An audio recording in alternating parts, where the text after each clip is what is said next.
आज की कहानी का विषय खाना खाने के बाद लेटना एक वक्त की बात है। किसी समय बीरबल ने बादशाह अकबर को यह कहावत सुनाई थी कि खाकर लेट जा और मारकर भाग जा, यह सयाने लोगों की पहचान है।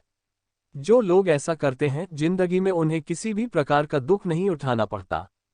एक दिन बादशाह अकबर को अचानक ही बीरबल की यह कहावत याद आ गई। दोपहर का समय था। उन्होंने सोचा बीरबल अवश्य ही खाना खाने के बाद लेटता होगा। आज हम उसकी इस बात को गलत सिद्ध कर देंगे। उन्होंने एक नौकर को अपने पास बुलाकर पूरी बात समझाई और बीरबल के पास भेज दिया। नौकर ने बादशाह अकबर का आदेश बीरबल को सुना दिया।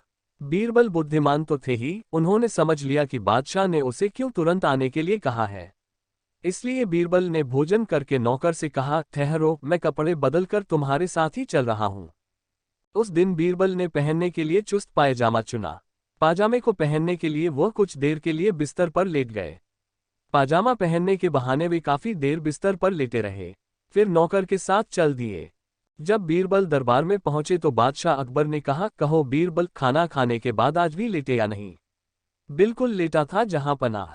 बीरबल की बात सुनकर बादशाह अकबर ने क्रोधित स्वर में कहा, इसका मतलब तुमने हमारे हुक्म की अवहेलना की है। हम तुम्हें हुक्म उदूली करने की सजा देंगे। जब हमने खाना खाकर तुरंत बुलाया था, फिर तुम लेटे क्यों? बादशाह सलामत, मैंने आपके हुक्म की अवहेलना कहाँ की है? मैं तो खाना खाने के बाद कपड़े पहनकर सीधा आपके पास ही आ रहा हूँ। आप तो पैगाम ले जाने वाले से पूछ सकते हैं। अब यह अलग बात है कि यह चुस्त पायजामा पहनने के लिए ही मुझे लेटना पड़ा था, बीरबल ने सहज भाव से उत्तर दिया। बादशाह अकबर बीरबल की चतुरता को समझ गए और मुस्करा पड़े। आपको यह कहानी कैसी लगी हमें कमेंट बॉक्स में बताएं और ऐसी मजेदार कहानियां सुनने के लिए हमारे चैनल कहानियों की दुनिया को सब्सक्राइब करें। धन्यवाद।